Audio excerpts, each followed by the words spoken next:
Numva YESU anyemeza ko mbuze imbaraga ngo njye musenga iteka ntacyo nzamuburana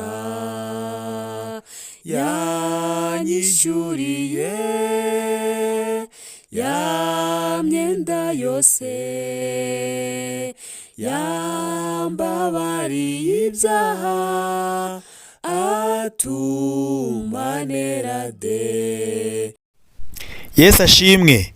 Ndabasuje mwese badukurikiye mu izina rya Yesu Kristo umwami wacu waducunguje amaraso y'igiciro ku musaraba akatugira umwe akaduhuriza mu bumwe bw'Imana tukaba tuvuga izina ryayo tunezerewe. Imana ishimwe cyane. Ni umwizera Adolphe ubasuhuza mbifuriza amahoro y'Imana mwe mwese abumva ururimi rw'ikinyarwanda mudukurikiye.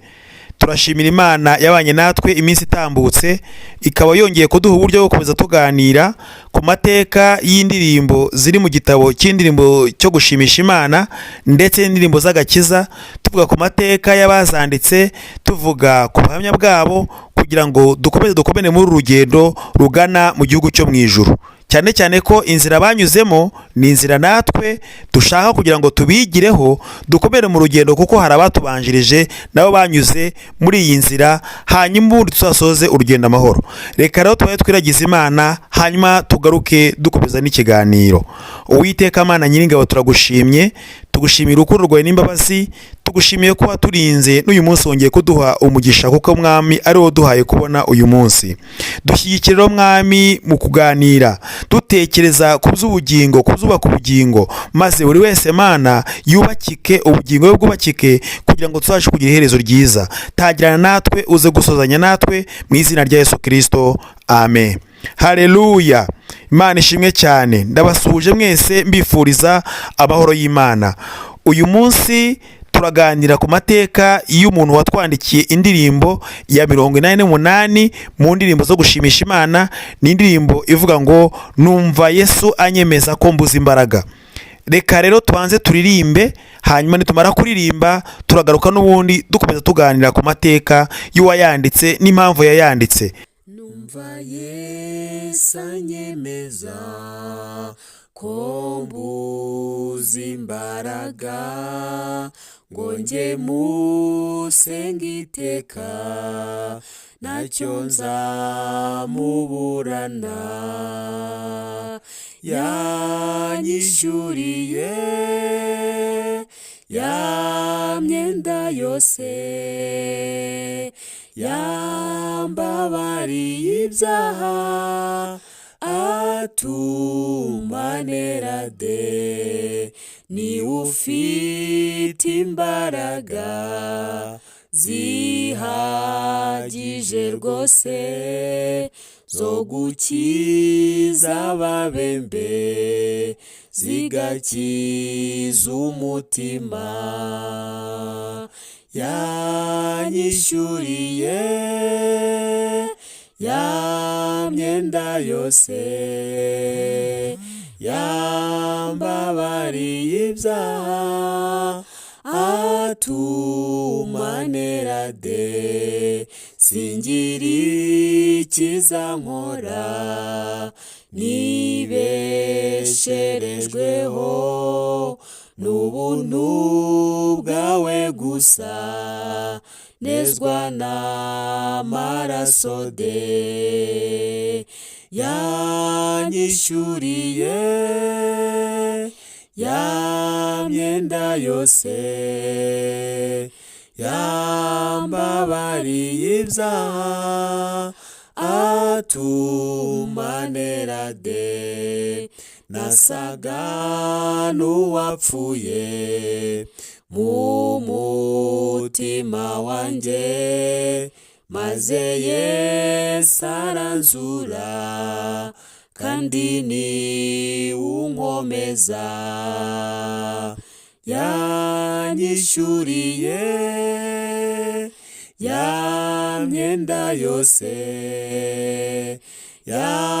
yambabariye ibyaha atumanera de. Imbere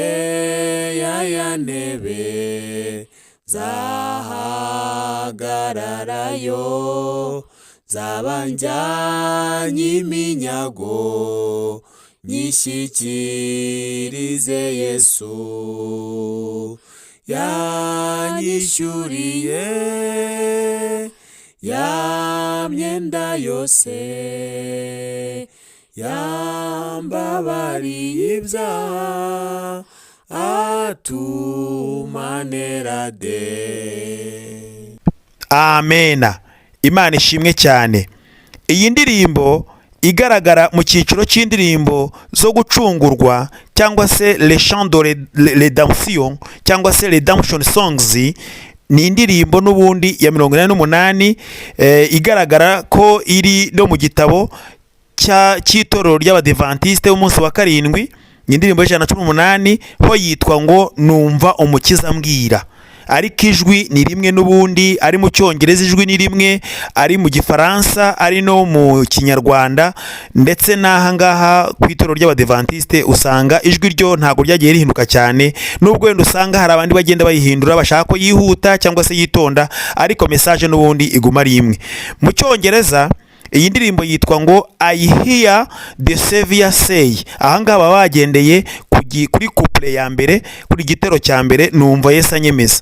Ariko iyo ugiye no kuyishaka ushobora gusanga yitwa ngo Jesus paid it all. Yesu yishyuye byose.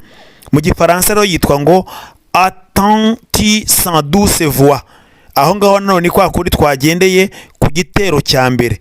Ariko iyo ufatiye kuri refrain cyangwa se ku nyikirizo yitwa ngo Jésus a tout payé, ma dette est acquittée. Yesu yishyuye byose. Iyi ndirimbo rero kandi iri no mu gitabo cy'amatorero ya giprotestanti, mu gitabo gikoreshwa mu baturanyi mu gihugu cy'u Burundi.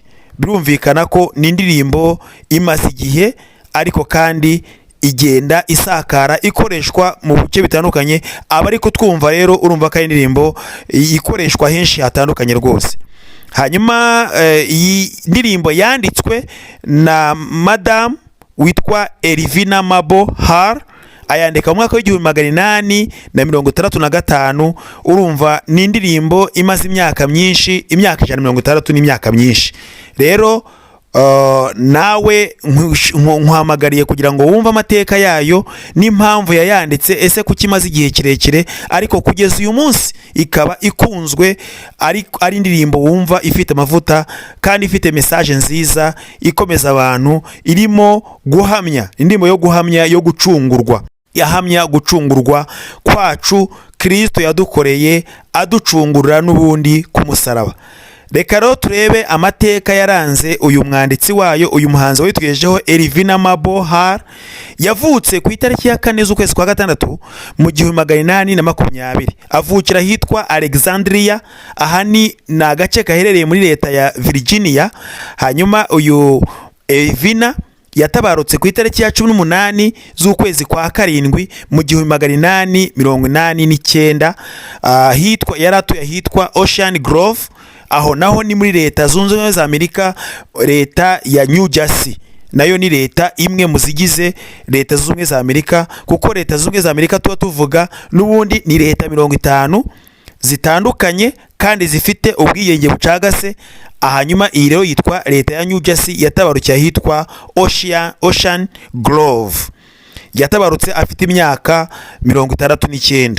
Hanyuma yari afite nyine ababyeyi, birumvikana ise we yari umusirikare, niwo mwuga yakoraga nawe, kuko izina rye harimo agace k'izina bamwitira yitwa ise ubundi yitwa David Reynolds. Hanyuma yaje no gufata izina rya Reynolds, hari uzasanga bamwita ngo ni Elvina Mabo Har Reynolds, naryo bakaryongeraho, ariko ni iryasi. Yashakanye n'uwitwa Richard Har, babyarana abana 5. Ariko 2 bo bapfuye bakiri bato, asigarana 3 aribo Agnes, Asenati na Ella. Abo nibo bana bakuze. Hanyuma abandi 2 bo witwa Benoni na Eda bapfuye bakiri bato. Arera abana 3. Bigeze mu mwaka w'1859 Elvina yagize ibyago, apfusha umugabo, arapfakara. Ntago iki ari ikintu cyoroshye gupfakara, ariko bisaba ko ubuzima bwose tugezemo n'ubundi tubwihanganira, kuko mu isomo nabonye kuri uyu mubyeyi ni uko yamaze imyaka 26 yihanganiye ubu bupfakazi, amara icyo gihe ngo ari umukristo wo kwizerwa cyane rwose mu buzima aho yasengeraga, kuko itorero yasengeragamo ryitwa Methodist Episcopal Church. Ntabwo yigeze agaragara nk'umuntu wera imbuto, nta nama yigeze iterana yo kumwigaho. Yamaze imyaka 40 yose muri itorero kandi ari umukristo mwiza, aho bavuga ngo mu bukristo bwe baravuga ngo she remained a faithful member of her church through the times of joy and sorrow. Bivuga mu rurimi rw'ikinyarwanda ducishirije avuga ngo yagumye ari umukristo wo kwizerwa mu itorero rye, haba mu munezero ndetse no mu mubabaro. Solo ni nka chagrin, agahinda. Aho hose ntiyigeze agaragaza ko ari uwo kwera imbuto nke kuko yagize ikibazo. Ibyo ni nabyo umukristo wese aba akwiye kugira, haba mu byishimo Imana yadutabaye ugakomeza ukizera kandi ugakizwa, haba mu kababaro chagrin cyangwa se ibibazo twagize naho tugakomeza kwera imbuto. Uko rero niko Elvina Mabo yitwaye, ni nako bavuga ngo yagumye n'ubundi ari umukristo mwiza wo kwizerwa, haba mu munezero. Hari igihe ibisubizo biza ugasanga umuntu avuye ku Mana ariko ntabwo ari byo, ngo haba no mu gahinda yagize ko kuba yarapfakaye ntigeze agaragaza ko akwiye kwitwara nabi. Yakomeje kwitwara neza mu itorero yasengeragamo twabonye ryitwa ngo Methodist Episcopal Church, aho yamaze imyaka nyine ari umukristo. Hanyuma rero ni ukubera iki yanditse iyi ndirimbo? Ahangaha twari turi kuvuga ku mateka yamuranze ubwe, inzira yanyuzemo y'ubuzima, ariko kandi n'impamvu yanditse iyi ndirimbo. Aha rero niho mba ngira ngo noneho niyo ntego n'ubundi tuba dufite, kumenya impamvu iyi ndirimbo igikunzwe, kubera iki runaka yayanditse, yayituyeje ko bwihe mpamvu, twe twakiga iki ku buzima bwe, twamwigiraho iki, cyangwa se message y'indirimbo iratwigisha iki. Hanyuma iyi ndirimbo yayanditse igihe kimwe byari mu kwezi ko mu Rugaryi mu 1865. None ngo yari yagiye muri korari, bagiye gusenga, ariko kandi bagiye ageze no muri korari, umuyobozi w'itorero yari ahari. Uyu muyobozi w'itorero witwa Reverend George Shrek yari ahari. Noneho ngaza kumusaba gusenga kugira ngo bakomeze n'ubundi amasengesho bari barimo, we yicaye muri korari.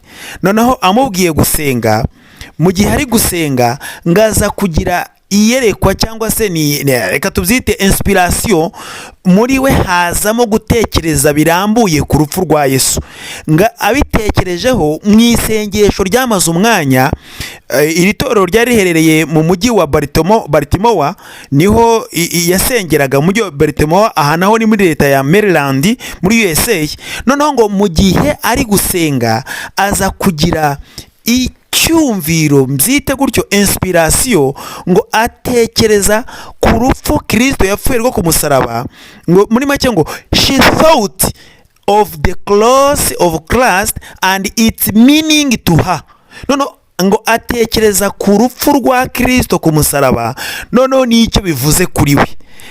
Amaze gusenga ngahita yicara abitekerejeho, afata agakaye yari afite k'indirimbo zo yandikagamo n'ubundi za korari, ahita yandikamo poeme ivuga kuri uru rupfu rwa Kristo ku musaraba. Noneho ngo n'inyungu we yabyungukiyemo, yungukiye iki muri urwo rupfu, ngabyandika nka poeme. Barangije gusenga rero ngaza kwegera wa muyobozi w'itorero twabonye witwa Reverend George Shrek. Noneho aramwegera, amwereka amagambo, amubwira ukuntu mu gihe cyo gusenga ngo yumvise amagambo yo gutekereza ku rupfu rwa Yesu, meditation. Noneho ngaramubwira, amwereka ya magambo n'ukuntu amaze kuyandika nka poeme. Noneho pastor nawe abona ya magambo koko agoroye neza, arangije ahita amushyira uwo twagereranya nk'umunyamabanga wo kwitorero witwa John Thomas Grape. Abwira noneho mufashe aya magambo muyashyire mu ndirimbo. Hanyuma Elvina yegerana na Grape, batunganya ya magambo neza. Noneho aya magambo arangije ahita yandika umutwe wayo witwa ngo Jesus paid it all, ariyo yitwa ngo Yesu yishyuye byose. Haleluya. ngo amagambo ngo bayahaye melodi, arangije noneho ya melodi ni ukuvuga melodi ni injyana, iyo njyana bayishyira ku murongo, barangije bo ibyo bari bamaze gukora ahita ahubwo yegera noneho umugabo wandikaga indirimbo cyane witwa Professor Theodore Pankins, noneho ngo aramwegera amuha ya magambo na ya melodi ayandika mu gitabo cyakoreshwaga cyane cyane cy'indirimbo cyitwa ngo Sabbath Carols Periodical, ni igitabo cy'indirimbo bayandikamo indirimbo isohoka gutyo yitwa ngo Jesus Paid It All. Ngirakundwa cyane cyane cyane aho basengeraga, aho twabonye ko iri torero rya Methodist Episcopal Church ryari riherereye mu mujyi wa Baltimore. Baltimore ni umujyi uherereye muri leta ya Maryland muri USA, leta zunze za Amerika. Noneho ngitangira aho ngaho ikunzwe cyane ivuga ngo numva Yesu anyemeza ko mbuze imbaraga. Guhera icyo gihe irakundwa cyane, igera no mu Burayi, igera no mu bihugu bitandukanye rwose, n'uyu munsi natwe urumva ko tuyikunze. Indi rero kuyandika urumva twabonye ko yayanditse cyane cyane atekereza ku rupfu Yesu Kristo yitanze ku musaraba n'impamvu yabikoze, kandi we ngapfira abanyabyaha atari umunyabyaha. Noneho ibi ngo yabitekerejeho umwanya munini cyane, mu kubyatura nyine niko yaje kubyandika aza kubishyira mu ndirimbo. Hanyuma rero tugarutse kuri aya magambo y'indirimbo ariyo turi kuvugaho yitwa ngo numva Yesu anyemeza ko mbuze imbaraga, ni indirimbo n'ubundi twabonye ko igaragara mu cyiciro cyo gucungurwa. Nta wundi waducunguye ni Yesu Kristo, kandi yaducunguje amaraso y'igiciro yitanze, ndetse apfa urupfu rubi ruremereye ari rw'uyu mwene data yatekerejeho yarangiza akarwandika. Isomo rero rikomeye turi kubonamo hano ni uko dukwiye gutekereza natwe kuri uru rupfu Kristo yadupfiriye, hanyuma mu kwitanga kwe uyu munsi tukaba natwe tunezerewe ko yaducunguje amaraso y'igiciro.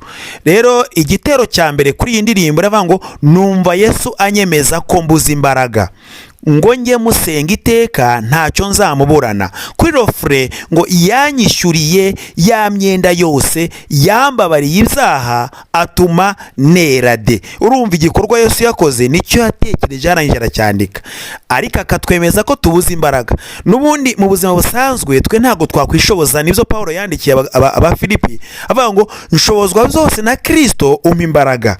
Kandi koko nibyo, iyo twirwaniriye twebwe usanga akenshi dutsindwa, kuko nta mbaraga twabona keretse gusa Kristo wenyine gusa waducunguye, umenya n'uburyo bwo kuduha imbaraga kugira ngo tubashe guhagarara neza.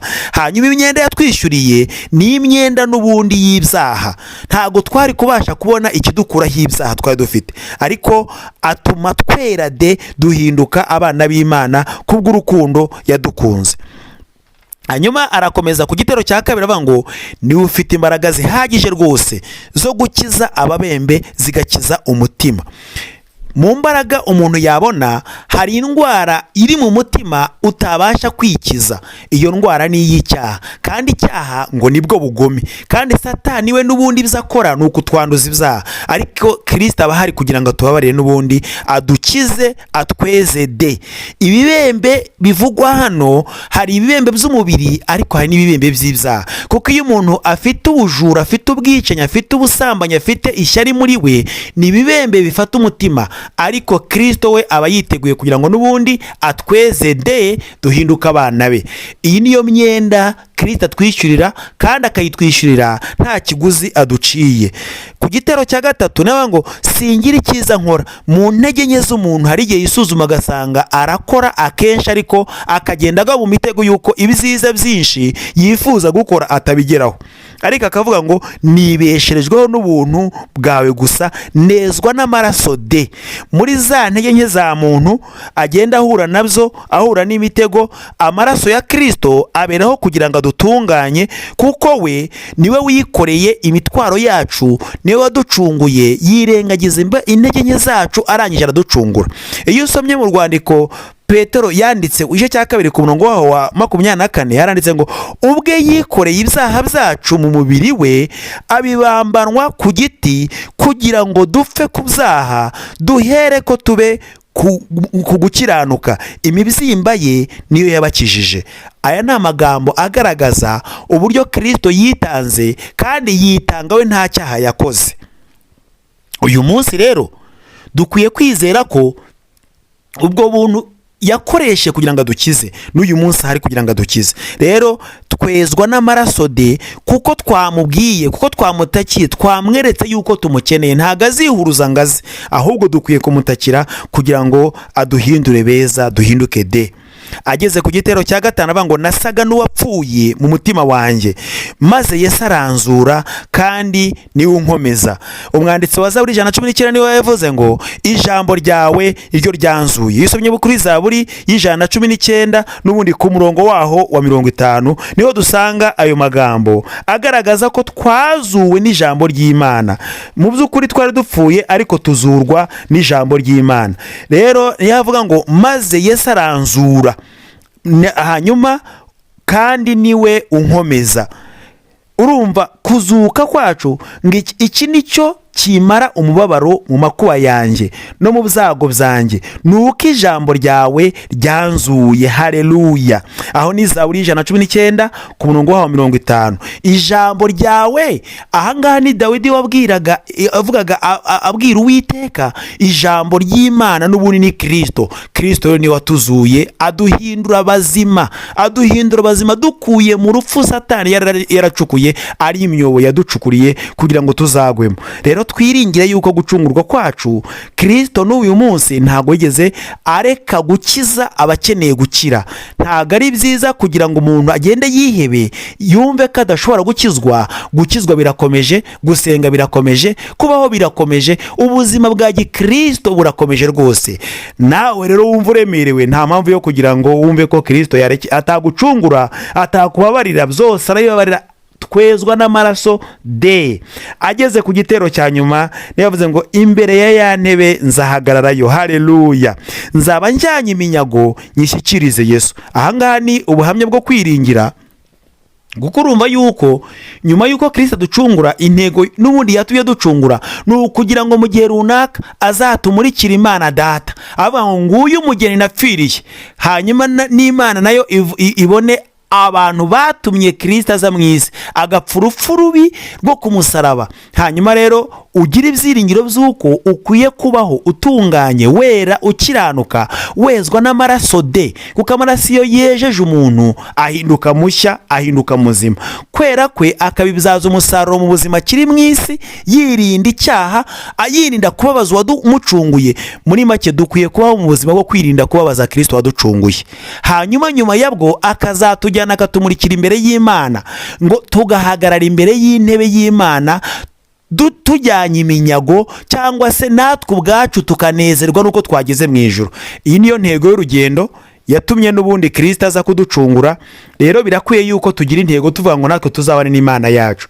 Aya niyo mateka agaragara ya mwene data Elvina wanditse iyi ndirimbo, agaragaza ko n'ubundi yatekereje ku rupfu Kristo yadupfiriye. Nawe ukwiye gutekereza kuri uru rupfu Kristo yadupfiriye, ibyo bigatuma wirinda gukora ikintu cyose cyamubabaza, hanyuma nawe akanezerwa nuko nawe umuhagarariye neza, avuga ngo umwana wanjye napfiriye ari kumpesha agaciro, arampesha agaciro mu kazi ke ka buri munsi, arampesha agaciro aho agenda, arampesha agaciro ku buryo abantu bakureba ukaba icyitegererezo cy'uko nawe koko uhagarariye Kristo witanze ngo agupfire ku musaraba, nawe anezerwe nuko ataruhijwe n'ubusa, ahubwo yagucunguye kugira ngo nawe ukomerezemo. Kuko yaravuze ngo amaze kugenda, yaravuze ngo muzakora ibirenze ibyo nakoze. Mu byo rero dusabwa gukora ni ukwera imbuto zikwiriye abihannye, tukakira Kristo umwami n'umukiza, hanyuma ubundi tukabana nawe iteka ryose. Nyuma ya bw'akatazusohora isezerano yavuze ngo ntimuhagarike imitima yanyu, mu rugo rwa Data hari amazu menshi, nzaza mbajyane aho ndi namwe muzahabe. Ntago mu isi hanejeje, ubuzima bwo mu isi buratugora, tukanyura mu bibazo, ariko tuba turi kwitegura kugira ngo tuzabone ubugingo bw'iteka, twibanire n'umwami wacu waducunguje amaraso y'igiciro ku musaraba.